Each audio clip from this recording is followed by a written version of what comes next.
इयत्ता 7वी, विषय विज्ञान, धडा 18वा, ध्वनी, ध्वनीची निर्मिती. प्रस्तावना. ध्वनी हा शब्द ऐकताच बरोबर तुमच्या काय लक्षात येतं? किंवा ध्वनी म्हणजे काय? ध्वनी म्हणजे आवाज. बरोबर. मुलांनो, आवाजालाच शास्त्रीय भाषेत ध्वनी असं म्हणतात. मग आता मला सांगा, तुमच्या दैनंदिन जीवनात तुम्ही कोणकोणत्या ध्वनी ऐकता? सकाळी सकाळी पक्ष्यांचा किलबिलाट, घड्याळाचा अलार्म, वाहनांचा आवाज, कुत्र्यांच्या भुंकण्याचा आवाज, शाळेतील घंटेचा आवाज, टीव्हीवरील गाण्यांचा आवाज, फेरीवाल्यांच्या हाकांचा आवाज, असे अनेक प्रकारचे आवाज आम्ही ऐकत असतो. मुलांनो, आपल्या कानावर पडणारे काही ध्वनी मोठे असल्याने सहज ऐकू येतात, तर काही ध्वनी खूपच लहान असल्याने ते लक्ष दिल्याशिवाय ऐकू येत नाहीत. काही ध्वनी आपल्याला आवडतात, तर काही ध्वनींचा आपल्याला त्रास होतो. हो सर, काही आवाज खूप मोठे असतात, ते ऐकायला नकोसे वाटतात, पण काही आवाज खूप छान असतात. काही गाणी ही खूप गोड वाटतात. मुलांनो, ध्वनी का व कसे निर्माण होतात ते आपण पाहूया. पण त्याआधी मी पुढे काही घटना सांगणार आहे. त्यांचा तुम्ही अनुभव घेतला असेल तर हात वर करा, आणि नसेल तर नाही म्हणा. दोन्ही हातांनी टाळी वाजवली? हो. एखादे संगीत वाद्य वाजवले? हो. फटाका फुटला? हो. आकाशात वीज कडाडली? नाही. बंद दरवाजावर हाताने वाजवले? हो. पेनच्या टोपणाच्या सहाय्याने शिटी वाजवली? नाही. मोबाईल वाजत असताना त्यावर हात ठेवला? नाही. घंटेचा टोल दिला आणि नाद निर्माण झाला? हो. धातूचे एखादे भांडे पडून आवाज झाला? हो. ध्वनी चालू असताना स्पीकरवर हात ठेवला? नाही. मुलांनो, आताच आपण पाहिले की ध्वनी कशा कशामुळे निर्माण होतात. निर्माण होणाऱ्या ध्वनींपैकी काही ध्वनी आपण रोजच अनुभवतो. यातील काही ध्वनी हे कंपने पावल्यामुळे निर्माण झाले आहेत, हे सहज लक्षात येते. पण वीज कडकडणे, घंटा फटाका वाजवणे, टाळी वाजवणे अशा काही उदाहरणांमध्ये कंपने प्रत्यक्ष जाणवत नाहीत, पण तेथेही कंपने निर्माण होतात. ही सर्व कंपने हवेतील रेणूंमध्ये मिसळली जातात आणि ध्वनी निर्माण होतो.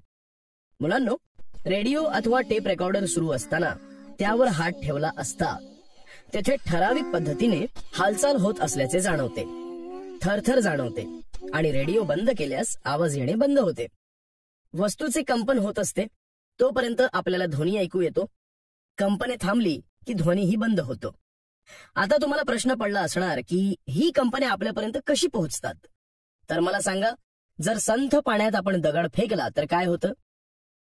संथ पाण्यात दगड फेकला तर लाटा किंवा लहरी निर्माण होतात. या लहरी खूप दूर दूर पर्यंत पसरतात, हे मी बघितलंय. अगदी बरोबर. अशीच ध्वनीची कंपने देखील हवेतून आपल्यापर्यंत पोहोचतात आणि म्हणूनच आपल्याला ध्वनी ऐकू येतो. मुलांनो, तुम्हाला हे माहित आहे का? एखादा गायक गाणे सुरू करण्यापूर्वी वाद्य लावून घेतो. म्हणजे काय करतो? तर तो गायक गाणे सुरू करण्यापूर्वी तंबोऱ्याच्या तारांचा ताण कमी जास्त करून स्वर लावून घेतो. तबला वाजविणारा देखील तबल्याच्या खिट्ट्या ठोकून चामड्याचा ताण वाढवतो किंवा कमी करतो व स्वर लावून घेतो. तसेच गायक कोणत्या पट्टीत गाणार आहे हे संवादिनी वादक माहिती करून घेतो. हे स्वर जुळवून घेणे म्हणजेच स्वरांची उंची जुळवून घेणे होय. भारतीय संगीतात सा रे ग म प ध नी हे स्वर चढत जाणाऱ्या उंचीचे आहेत. विज्ञानाच्या भाषेत त्या उंचीला वारंवारिता असं म्हणतात. ध्वनी कसा ऐकू येतो? मुलांनो, ध्वनी निर्मिती कशी होते आणि ती आपल्यापर्यंत कशी पोहोचते हे समजण्यासाठी एक प्रयोग करून बघू. साहित्य: पाणी, भांडे, चमचा. कृती: एक खोलगट आणि पसरट भांडे म्हणजे टोप घ्या. ते पाण्याने पूर्ण भरा. नंतर पाण्याने भरलेल्या या भांड्याच्या कडेवर चमच्याने आघात करा. तुम्हाला काय दिसते ते सांगा. सर, त्या भांड्यातील पाण्यावर लाटा निर्माण झालेल्या दिसतात. त्या लाटा का निर्माण झाल्या असतील? आपण त्या भांड्यावर आघात केल्यामुळे भांड्यातील पाणी हलले व त्या पाण्याच्या लाटा तयार झाल्या. मुलांनो, ध्वनी निर्माण होण्यासाठी एखाद्या वस्तूचे कंपन होणे गरजेचे असते. वस्तूचे कंपन होत असते तोपर्यंत आपल्याला ध्वनी ऐकू येतो. कंपन थांबले की ध्वनीही बंद होतो. ज्या वस्तूंमुळे ध्वनी निर्माण होतो तिला ध्वनी स्त्रोत असं म्हणतात. ध्वनी स्त्रोताभोवती हवा असते. जेव्हा ध्वनी स्त्रोताचे कंपन होऊ लागते तेव्हा त्याच्या लगतच्या हवेचा थरही कंप पावतो. ध्वनी स्त्रोतांपासून सर्व दिशांना ध्वनीच्या कंपनांची लाट पसरत जाते. या लाटेलाच ध्वनी लहर असं म्हणतात. या ध्वनी लहरी आपल्या कानांपर्यंत पोहोचतात. आपल्या कानातील अंतर्भागात नाजूक पडदा असतो. तो पडदा कंपन पावतो. या कंपनामुळे निर्माण होणारी संवेदना कानातील चेतातंतूद्वारे आपल्या मेंदूपर्यंत पोहोचते आणि आपल्याला ध्वनी ऐकू येतो. कंपन. मुलांनो, आता आपण या कंपनाविषयी तसेच ध्वनीची उच्च नीचता, ध्वनीची तीव्रता व पातळी या गोष्टींविषयी माहिती घेऊयात. तुम्ही तंबोऱ्याची तार छेडताना कधी पाहिलीये का? हो हो, बघितलीये. तंबोऱ्यासारख्या तंतुवाद्याची तार छेडली असता ती तार कंपन पावत असल्याचे दिसते. ती तार जेव्हा कंपन पावते तेव्हा त्या तारेची दोन्ही टोके स्थिर असतात. कंपन पावताना तार मध्य स्थितीपासून एका बाजूला जाऊन पुन्हा मध्य स्थितीत येते. तारेची अशी गती ठराविक वेळाने पुन्हा पुन्हा होत राहते. या गतीला नियतकालिक गती असं म्हणतात. मुलांनो, तंबोऱ्याप्रमाणेच guitar, electronic guitar, banjo, cello, violin, sitar या वाद्यांच्याही तारेच्या भागात कंपन तयार होते. कारण या वाद्यांमध्ये तारेला छेडूनच ध्वनीची निर्मिती होते. मुलांनो, हे नेहमी लक्षात ठेवा की कोणत्याही वस्तूंच्या किंवा वाद्यांच्या ठराविक भागात लयबद्ध कंपने निर्माण होऊनच ध्वनी निर्माण होतो. परंतु कंपायमान वस्तूला हात लावल्यास कंपने थांबतात व ध्वनी ऐकू येणे बंद होते. काही वेळा आपल्याला वस्तूची कंपने दिसतात, पण काही वेळा कंपने इतकी सूक्ष्म असतात की ती दिसत नाहीत. उदाहरणार्थ, स्वयंपाकघरात उंचावरून स्टीलचा रिकामा ग्लास खाली पडला तर तो गोल गोल फिरतो आणि आवाज येतो. तेथे कंपने तयार झालेली असतात, पण ती आपल्याला दिसत नाहीत. मात्र त्याला हात लावल्याबरोबर आवाज थांबतो. तसेच वीणेची एक तार बोटाने छेडली असता त्या तारेची हालचाल होते आणि ध्वनी ऐकायला येतो. तसेच त्या तारेला मध्येच बोटांनी पकडले तर लगेच ध्वनी बंद होतो. दोलक, दोलन व दोलन गती. मुलांनो, ध्वनी निर्माण करणाऱ्या कंपनांचा अभ्यास एका साध्या दोलकाच्या सहाय्याने कसा करता येतो ते आपण पाहू. मला सांगा, तुम्ही बागेत झोपाळ्यावर झोके घेत असलेली मुले कधी बघितली आहेत का? हो सर. मग त्या झोपाळ्यावर झोका घेत असलेल्या मुलांचे निरीक्षण केल्यास तुम्हाला काय दिसते? झोपाळ्यावर बसलेला मुलगा प्रथम जमिनीवर पाय ठेवून थोडा मागे जातो आणि नंतर पाय ठेवलेला भाग ओलांडून वेगाने पुढे जातो. तसेच पुढून मागे जातो. पुढून मागे जाताना देखील तो ज्या वेगाने पुढे गेलेला असतो त्याच वेगाने पाय ठेवलेल्या भागाच्याही मागे जातो. अशा प्रकारे त्या मुलाचा झोपाळा एका टोकापासून दुसऱ्या टोकाकडे पुन्हा पुन्हा जात असतो. बरोबर. झोपाळा स्थिर असताना मुलगा बसतो. त्याला आपण झोपाळ्याची मध्यस्थिती असं म्हणू शकतो. नंतर झोपाळ्याला एक जोरदार झोका दिला असता झोपाळा एका टोकापासून दुसऱ्या टोकाकडे जाताना पुन्हा पुन्हा मध्यस्थिती ओलांडताना दिसेल. म्हणजेच पुन्हा पुन्हा पुढे मागे होणारा झोपाळा हा एक दोलक आहे. सर, दोलक म्हणजे काय हे समजलं, पण दोलन व दोलनगती यांचा दोलकाशी काय संबंध? झुलणारा हा झोपाळा एका टोकापासून दुसऱ्या टोकापर्यंत जाऊन पुन्हा पहिल्या टोकापर्यंत येतो तेव्हा झोपाळ्याचे एक दोलन पूर्ण होते असं म्हणतात. तसेच मध्यस्थितीमधून पुन्हा पुन्हा पुढे मागे होणारी दोलकाची गती म्हणजे दोलन गती होय. अशी दोलन गती आपल्याला हृदयाची धडधड, दोलक असणारे घड्याळ यात आढळून येते. आयाम. मुलांनो, कंपनाचा आयाम कसा तयार होतो हे पाहण्यासाठी आपण एक प्रयोग करूया. यासाठी एक रिकामे चिनी मातीचे भांडे किंवा रिकामा पेला घ्या. त्यावर रबर बँड ताणून बसवा. आता रबर बँडला झटका द्या. रबर बँडला कमी अधिक बल वापरून झटका देण्याची कृती पुन्हा पुन्हा करा. हे करताना रबर बँड जास्तीत जास्त कुठपर्यंत ताणला जातो याचं निरीक्षण करा आणि सांगा काय दिसतं. तसेच रबर बँड ताणून तो सोडून दिल्यानंतर त्याला कंपने प्राप्त होतात. आपण रबर बँडच्या कंपनांच्या स्थितीची तुलना बाजूच्या आकृतीशी केली तर आपल्या असं लक्षात येतं की जेव्हा रबराच्या मूळ स्थितीपासून ए रबर ताणले जाते तेव्हा ते बी या स्थितीत येते. रबर यावेळी वक्र स्थितीत येते. मूळ स्थितीपासून म्हणजेच ए पासून रबर ताणल्यानंतर बी पर्यंतच्या जास्तीत जास्त अंतरालाच कंपनाचा आयाम असं म्हणतात. जेव्हा रबरावर जास्त बल लावतो तेव्हा ते जास्त ताणले जाते, त्यावेळी आयाम वाढतो. सोडून दिल्यावर अशा रबराचा मोठा आवाज येतो. रबरावर कमी बल लावले की रबर कमी ताणले जाते, अशा वेळी रबराचा आवाजही कमी येतो. कंपायमान अवस्थेत असलेल्या वस्तूंच्या मध्यस्थितीपासून कोणत्याही एकाच बाजूस होणाऱ्या जास्तीत जास्त अंतराला त्या कंपनाचा आयाम असं म्हणतात. दोलनाचा आयाम. मुलांनो, आता आपण दोलनाचा आयाम म्हणजे काय ते पाहू. सुमारे अर्धा मीटर लांबीचा एक पक्का दोरा घ्या. त्याला एक छोटासा लोखंडी अथवा लाकडी गोळा बांधा आणि एका आधारकाला हवेत तो गोळा अधांतरी राहील असा टांगून ठेवा. गोळा अधांतरी टांगला असता जो दोलक तयार होतो त्या दोलकाला लंबक असं म्हणतात. मुलांनो, आपण जर लंबकाला ए या मूळ स्थितीपासून दोलन द्यायला सुरुवात केली तर ते बी किंवा सी या स्थितीकडे जाईल. जर ते बी या स्थितीकडे गेले तर ते पुन्हा ए स्थितीकडे येईल आणि ए या स्थितीकडून सी या स्थितीकडे जाईल. आणि जर आपण लंबकाला सी या स्थितीकडे दोलन द्यायला सुरुवात केली तर ते पुन्हा ए या मूळ स्थितीत येते आणि पुन्हा बी या स्थितीकडे जाते. मुलांनो, लंबकाच्या ए या मूळ स्थितीपासून बी किंवा सी पर्यंत व्यापलेल्या महत्तम अंतरास दोलनाचा आयाम म्हणतात. आकृतीमध्ये ए बी किंवा एसी हा दोलनाचा आयाम आहे. स्थितीस्थापकता. ताणलेले रबर सोडून दिल्यावर पुन्हा ते मूळ स्थितीत येते. या गुणधर्माला स्थितीस्थापकता म्हणतात. ताणलेल्या रबर बँडमध्ये कंपने निर्माण होतात तेव्हा स्थितीस्थापकता कार्य करत असते.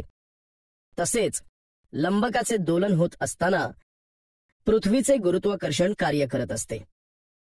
दोलकाचा दोलनकाळ व वारंवारिता. मुलांनो, आतापर्यंत आपण दोलक, दोलन व दोलन गती बघितली. प्रत्येक क्रिया घडवण्यासाठी काही वेळ हा लागतोच. तसेच दोलकाला एक दोलन पूर्ण करण्यासाठी लागलेल्या कालावधीला दोलकाचा दोलनकाल असं म्हणतात. आपण दोलनाच्या आयामाची जी आकृती पाहिली त्या आकृतीतील दोलक हा बी या ताणलेल्या स्थितीपासून ए या मूळ स्थितीकडे जातो व तेथून सी या स्थितीकडे व परत ए कडे जातो. ए कडून तो पुन्हा बी या स्थितीकडे येतो. म्हणजेच त्या दोलकाला बी ए सी ए बी हे अंतर कापण्यास लागणाऱ्या वेळेला दोलकाचा दोलनकाळ म्हणतात. दोलकाचा दोलनकाळ हा टी असा दर्शवितात. तसेच दोलकाने एका सेकंदात पूर्ण केलेल्या दोलन संख्येला दोलकाची वारंवारिता म्हणतात. मागील आकृतीत बी ए सी ए बी हे एकूण अंतर म्हणजे एक दोलन होय. म्हणून वारंवारिता म्हणजेच एन बरोबर 1 दोलकाचा दोलनकाळ म्हणजे टी बरोबर 1 टी. एका सेकंदात किती दोलने झाली यांचे एकक वारंवारिता आहे. उदाहरणार्थ झोपाळा किंवा लोखंडी किंवा लाकडी गोळा हा एका सेकंदात किती वेळा एका टोकापासून दुसऱ्या टोकापर्यंत जाऊन पुन्हा पहिल्या टोकापर्यंत येतो त्याला या झोपाळ्याची किंवा गोळ्याची वारंवारिता म्हणतात. वारंवारिता ही हर्ट्झ मध्ये म्हणजेच HZ अशी व्यक्त करतात. उदाहरणार्थ 1 हर्ट्झ म्हणजे एका सेकंदात 1 दोलन, म्हणून 100 हर्ट्झ म्हणजे एका सेकंदात 100 दोलने होय. जर आपल्याला विचारलं की कंप पावणाऱ्या एका वस्तूची 15 सेकंदात 450 दोलने पूर्ण होतात, तर त्या वस्तूच्या कंपनांची वारंवारिता किती? तर ती अशी काढावी. 15 सेकंदात 450 दोलने पूर्ण होतात, म्हणून 1 सेकंदात 450/15 बरोबर 30. यावरून 1 सेकंदात 30 दोलने पूर्ण होतात. तसेच 1 सेकंदात पूर्ण होणाऱ्या दोलनांची संख्या म्हणजेच वारंवारिता होय. म्हणून या वस्तूच्या कंपनांची वारंवारिता बरोबर 30 हर्ट्झ. या उदाहरणासाठी आपण ते वारंवारितेचं सूत्र वापरायचं का? वारंवारिता बरोबर 1/t. हो. आता तुम्ही मला सांगा, कंप पावणाऱ्या एका वस्तूची 180 दोलने पूर्ण करण्यासाठी जर 1 मिनिट लागत असेल, तर त्या कंपनाचा दोलनकाळ किती असेल? वरील उदाहरणात 1 मिनिटात 180 दोलने पूर्ण होतात, म्हणजे 60 सेकंदात 180 दोलने पूर्ण होतात. म्हणून 1 सेकंदात 180/60 बरोबर 3 दोलने पूर्ण होतील. म्हणून वारंवारिता बरोबर 3 हर्ट्झ. आता वारंवारिता बरोबर 1/t, म्हणून t बरोबर 1/वारंवारिता, म्हणून t बरोबर 1/3 सेकंद. म्हणून त्या कंपनाचा दोलनकाळ बरोबर 1/3 सेकंद असेल. बरोबर. पट्टीची दोलने व त्यापासून निर्माण होणारा ध्वनी. आता आपण पट्टीची दोलने व त्यापासून निर्माण होणारा ध्वनी कसा तयार होतो ते समजण्यासाठी एक कृती करून पाहूया. मुलांनो, प्रथम एक प्लास्टिकची मोजपट्टी घेऊन ती टेबलावर अशी दाबून धरा की जेणेकरून पट्टीचा बराचसा भाग टेबलाच्या बाहेर राहील. आता तुमच्या मित्राला पट्टीचा मोकळा भाग म्हणजेच टेबलाच्या बाहेर आलेला भाग खालच्या दिशेने दाबून सोडण्यास सांगा. आता सांगा, तुम्हाला काय दिसतंय? टेबलाच्या बाहेरील भागातील पट्टी दाबून सोडून दिल्यास त्यात कंपने तयार होऊन आवाज खूप कमी येतो. मुलांनो, पहिल्या निरीक्षणात आपण 20 सेंटीमीटर पट्टी बाहेर ठेवली तर आवाज खूप कमी ऐकू आला. तसेच कंपनाची वारंवारिता ही फार कमी दिसून आली. आता ही पट्टी 10 सेंटीमीटर आत घेऊन पुन्हा तीच कृती करा आणि तुम्हाला काय अनुभवायला येते ते सांगा. म्हणजे सर, आता ही पट्टी टेबलाच्या बाहेर फक्त 10 सेंटीमीटर असेल आणि टेबलाच्या आत 20 सेंटीमीटर असेल. हो, ती पट्टी अशीच ठेवून पुन्हा कृती करून सांगा. 10 सेंटीमीटर पट्टी टेबलाच्या बाहेर ठेवून छेडली असता तिच्यात कंपने तयार होऊन आपल्याला आवाज ऐकू आला. बरोबर सांगितलंस, कारण यावेळी तयार होणाऱ्या कंपनाची वारंवारिता मोठी असल्याने आपल्याला आवाज ऐकू येतो. मुलांनो, हा पट्टीचा प्रयोग तुम्ही स्वतः करून पाहत आहात. मग माझ्या काही प्रश्नांची उत्तरे द्या. पट्टी टेबलावर तुम्ही कशीही ठेवली तर ध्वनी निर्माण होईल का? आपण जर पट्टी टेबलावर उभी करून ठेवली तर तिच्यात कंपनेही तयार होणार नाहीत आणि त्यातून कोणत्याही प्रकारचा आवाजही आपल्याला ऐकू येणार नाही. तसेच आपण जर पट्टी आडवी करून पट्टीचा जास्त भाग टेबलावर ठेवला आणि फार कमी भाग टेबलाच्या बाहेर ठेवला तर कंपनेही निर्माण होणार नाहीत आणि ध्वनीही निर्माण होणार नाही. परंतु आपण जर पट्टीचा काही भाग टेबलावर व काही भाग टेबलाच्या बाहेर ठेवला तर पट्टीचे कंपन निर्माण होऊन ध्वनी ऐकायला येईल. यावरून असे लक्षात येते की पट्टी टेबलावर कशी ठेवली तर ध्वनी निर्माण होत नाही. बरोबर आहे. आता सांगा की पट्टीच्या मोकळ्या भागाची लांबी व येणाऱ्या आवाजात सहसंबंध आहे का? पट्टीचा आवाज हा पट्टीच्या टेबलाबाहेरील भागावर म्हणजेच पट्टीच्या मोकळ्या भागाच्या लांबीवर अवलंबून असतो. म्हणून पट्टीच्या मोकळ्या भागाची लांबी व येणाऱ्या आवाजाचा सहसंबंध असतो. बरोबर. मुलांनो, जर टेबलासमोर 25 सेंटीमीटर अशा स्थितीत पट्टी ठेवली व छेडली तर आवाज येतो का? जर आवाज येत नसेल तर त्याचे कारण सांगा. जर आपण टेबलाबाहेर 25 सेंटीमीटर अशा स्थितीत पट्टी ठेवली व छेडली तर आपल्याला त्यावेळी आवाज येणार नाही, कारण त्यावेळी कंपनांची वारंवारिता फार कमी असेल. आपण ठराविक वारंवारितेचा ध्वनी ऐकू शकतो. छान, अगदी बरोबर उत्तर सांगितलंस. दोलकांची लांबी आणि वारंवारिता. मुलांनो, आता आपण दोलकांची लांबी आणि वारंवारिता यातील फरक समजून घेण्यासाठी एक प्रयोग करूया. पुरेशा लांबीचा एक पक्का दोरा घ्या. त्या दोऱ्याला धातूचा किंवा लाकडी गोळा बांधून एक दोलक तयार करा. दोलकाच्या दोऱ्याची लांबी सेंटीमीटर मध्ये मोजून घ्या. हा तयार केलेला दोलक आधारकाला अधांतरी टांगा आणि त्याला झोके द्या. 20 दोलने किती सेकंदात पूर्ण होतात हे स्टॉप वॉचच्या सहाय्याने नोंदवा. नंतर या दोलकाची लांबी 10 सेंटीमीटर कमी करून वरील कृती पुन्हा करा. अशी कृती तुम्ही 4 ते 5 वेळा करा. ही कृती करताना प्रत्येक वेळी दोलकाची लांबी 10 सेंटीमीटरने कमी करून येणाऱ्या नोंदी पुढील सारणीत नोंदवून वारंवारितेचे मापन करा. या नोंदी अशा असतील. पहा, आपण एक उदाहरण समजून घेऊया. कृती 1. सर्वप्रथम आपण 60 सेंटीमीटर लांबीचा पक्का दोरा घेऊन त्याला एक लाकडी लहान गोळा बांधून दोलक तयार केला. हा दोलक अधांतरी टांगून त्याला झोका दिला. दोलकास झोका दिला असता त्यांची 20 दोलने 31 सेकंदात पूर्ण झाली, म्हणून टी बरोबर 31 सेकंद. टी बरोबर T/20 म्हणजेच 31/20 बरोबर 1.55. त्याची वारंवारिता n बरोबर 1/T बरोबर 1/1.55 बरोबर 0.64 हर्ट्झ असेल. अशा प्रकारे आपण दोलकाची लांबी कमी केल्यानंतर पुढील प्रमाणे आपल्याला वारंवारिता मिळते. मुलांनो, आपण केलेल्या या प्रयोगावरून असं लक्षात येतं की दोलकाचा दोलन काळ म्हणजेच टी हा दोलकाच्या लांबीवर अवलंबून असतो. दोलकाची लांबी वाढल्यास दोलकाचा दोलन कालही वाढतो.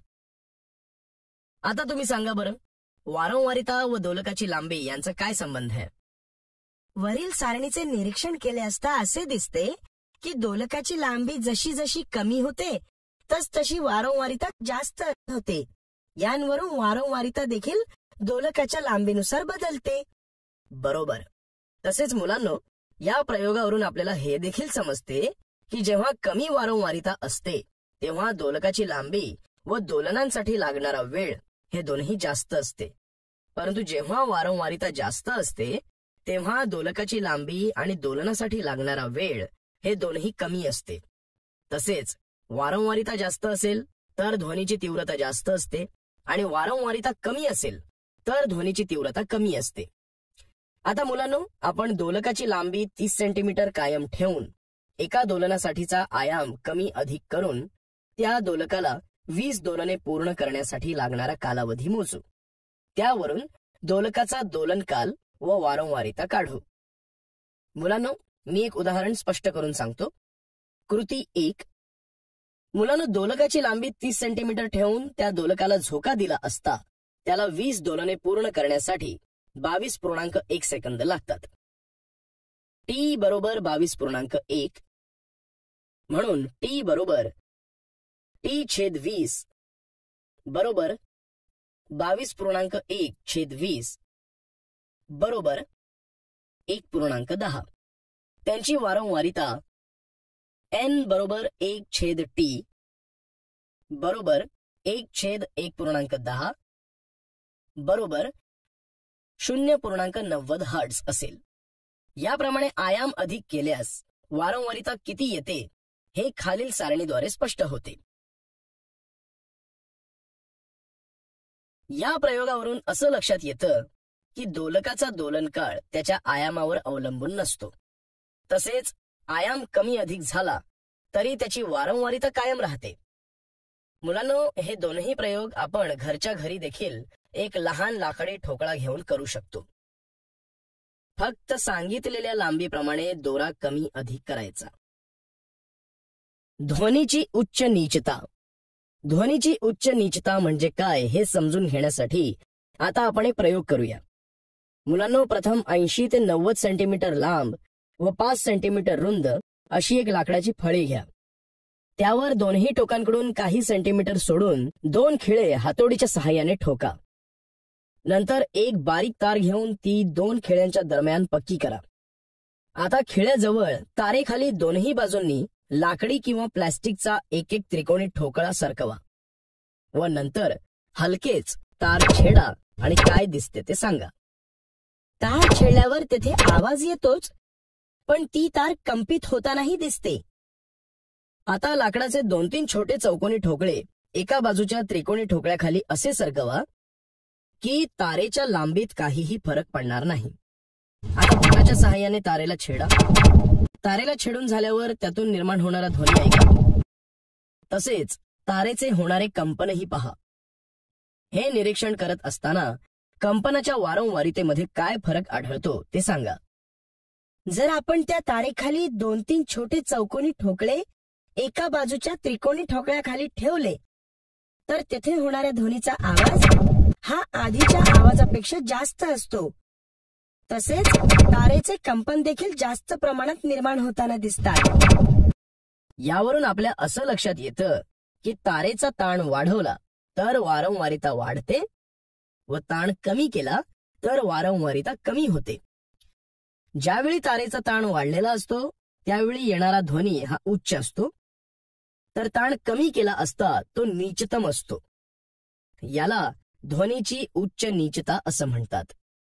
सर, मी ऐकलं होतं की सतारीमध्ये उच्च पट्टी व नीच पट्टी असा आवाज असतो. तर त्या पट्टीच्या आवाजासाठी काय रचना असते? मुलांनो, सतारीचे तुंबा म्हणजे भोपळा आणि दांडी असे 2 भाग असतात. दांडीचे जे वरचे सुटे टोक असते तेथे तारा गुंडाळण्यासाठी खुंट्या असतात.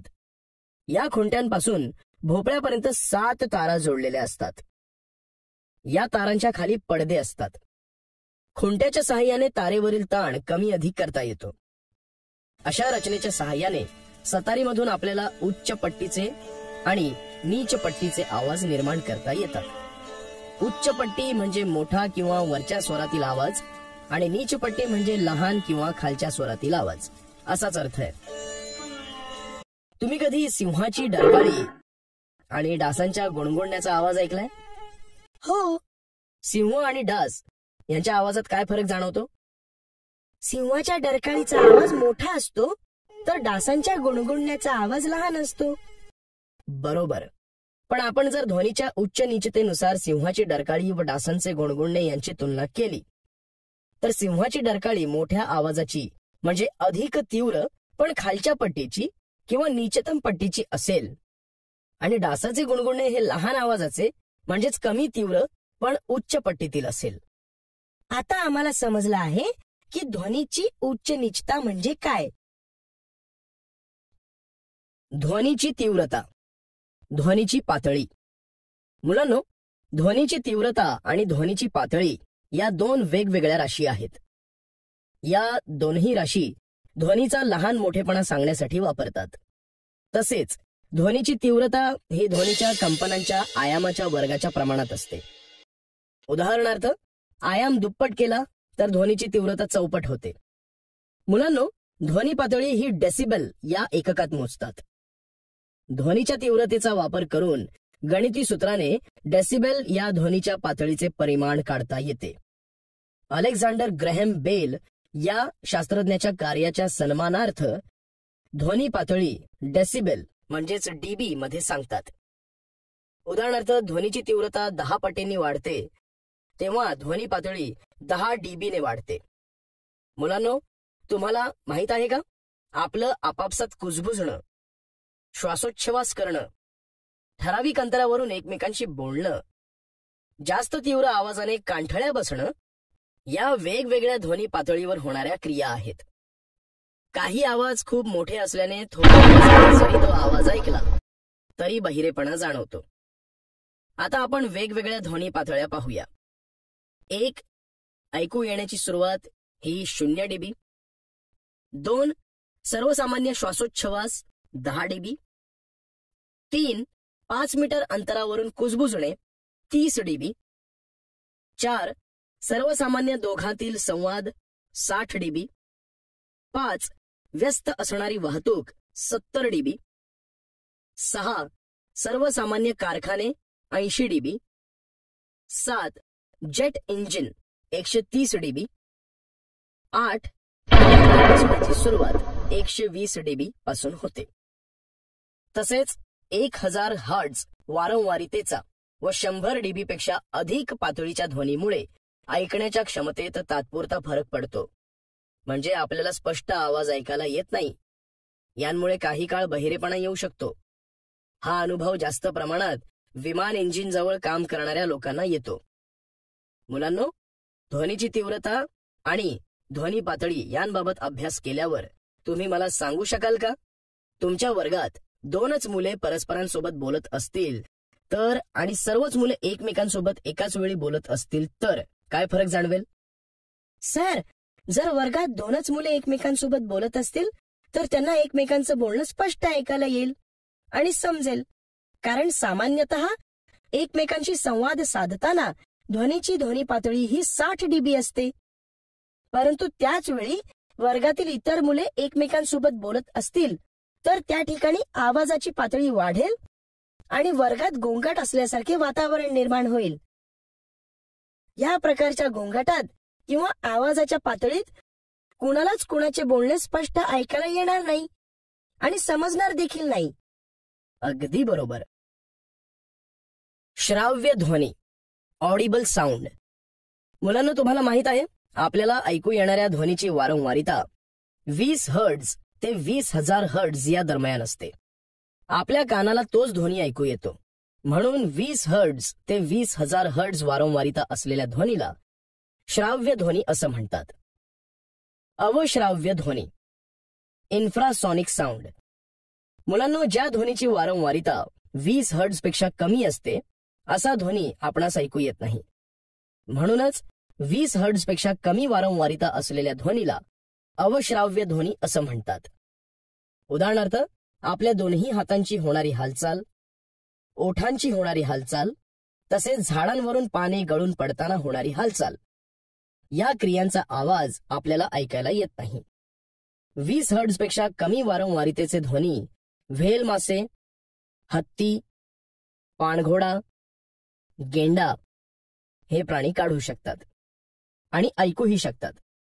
जर तुम्ही 1 सेकंदात 3 ते 4 वेळा दोलने होतील अशा पद्धतीने दोलकाला झोका दिला तर तुमच्या निरीक्षणास किंवा अनुभवास काय येतं ते सांगा.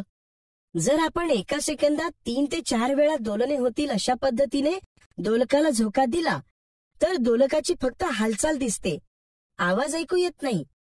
यावरून 3 ते 4 दोलने 1 सेकंदात म्हणजेच 3 ते 4 हर्ट्झ वारंवारितेचा हा ध्वनी असतो. मग सांगा बरं, हा कोणत्या प्रकारचा ध्वनी आहे? मनुष्य तर 20 हर्ट्झ पेक्षा कमी वारंवारितेचा ध्वनी ऐकू शकत नाही आणि हा तर 3 ते 4 हर्ट्झ वारंवारितेचा ध्वनी आहे. म्हणून हा ध्वनी अवश्राव्य ध्वनी आहे. आता मला सांगा, तुम्हाला कोणी विचारलं की डासांच्या पंखांची हालचाल आपल्याला ऐकू येते, परंतु आपल्या हातांची हालचाल आपल्याला ऐकू येत नाही, तर तुम्ही काय कारण सांगाल? डासांच्या पंखांची हालचाल ही खूप वेगाने होते. त्यांच्या पंखांची हालचाल ही 1 सेकंदात 20 हर्ट्झ पेक्षा अधिक वारंवारितेची असते. म्हणून डासांच्या पंखांची हालचाल होताना ध्वनी निर्माण होतो आणि तो 20 हर्ट्झ पेक्षा जास्त वारंवारितेचा असल्याने आपण ऐकू शकतो. मात्र आपण आपल्या हातांची हालचाल अतिवेगाने करू शकत नाही.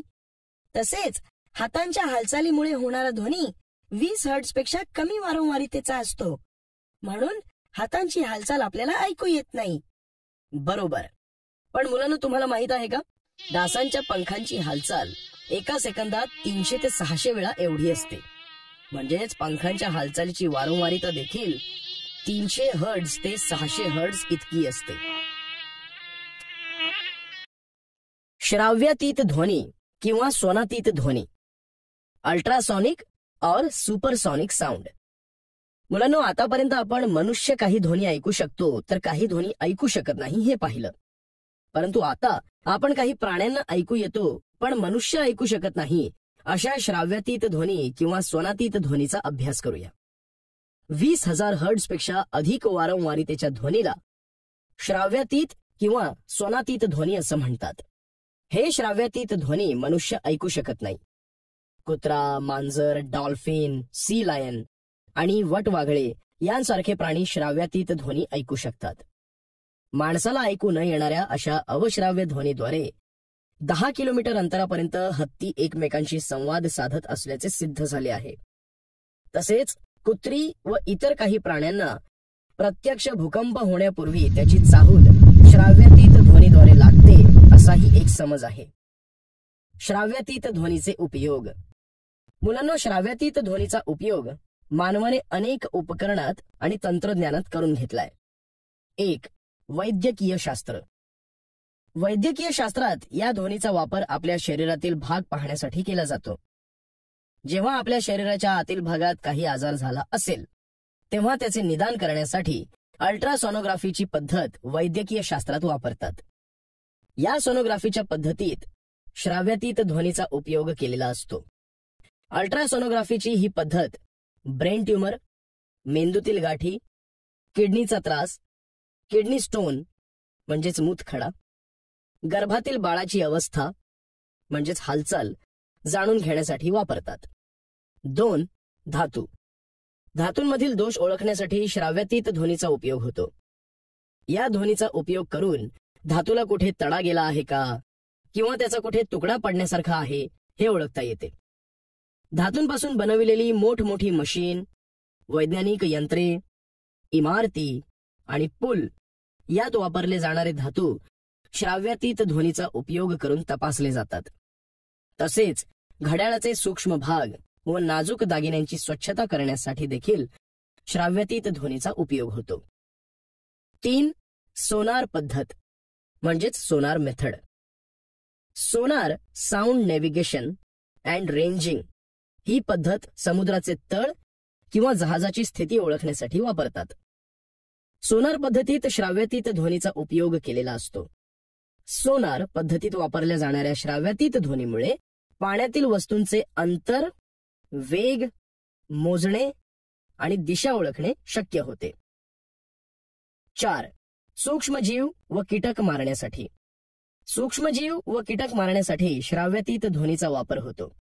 तसेच रडार यंत्रणेमध्येही श्राव्यातीत ध्वनीचा उपयोग केला जातो. ध्वनीची उच्च नीचता आणि वारंवारिता यातील संबंध. मुलांनो, ध्वनीच्या उच्च नीचतेचा आणि ध्वनीच्या वारंवारितेचा थेट संबंध असतो. वारंवारिता वाढली की ध्वनी उच्चतम होतात आणि वारंवारिता कमी झाली की ध्वनी नीचतम होतो. आता तुम्ही खालील आकृतीचे निरीक्षण करा आणि मी विचारलेल्या प्रश्नांची उत्तरे द्या. वरील आकृतीत दाखविलेला निळा व्हेल किती वारंवारितेचा ध्वनी ऐकू शकतो? निळा व्हेल 4 हर्ट्झ ते 256 हर्ट्झ वारंवारितेचा ध्वनी ऐकू शकतो. वटवाघूळ ज्या वारंवारितेच्या श्रेणीतील ध्वनी ऐकू शकतो त्या ध्वनीला काय म्हणतात? वटवाघूळ ज्या वारंवारितेच्या श्रेणीतील ध्वनी ऐकू शकतो त्याला श्राव्यातीत ध्वनी म्हणतात. एका प्रकारच्या कंपनामध्ये एका सेकंदात 3000 दोलने पूर्ण होतात. तर त्या कंपनांची वारंवारिता किती? एका सेकंदात 3000 दोलने पूर्ण होतात तर त्या कंपनाची वारंवारिता 3000 हर्ट्झ असेल. खूपच छान. म्हणजे तुम्हाला हा पाठ चांगलाच समजलाय.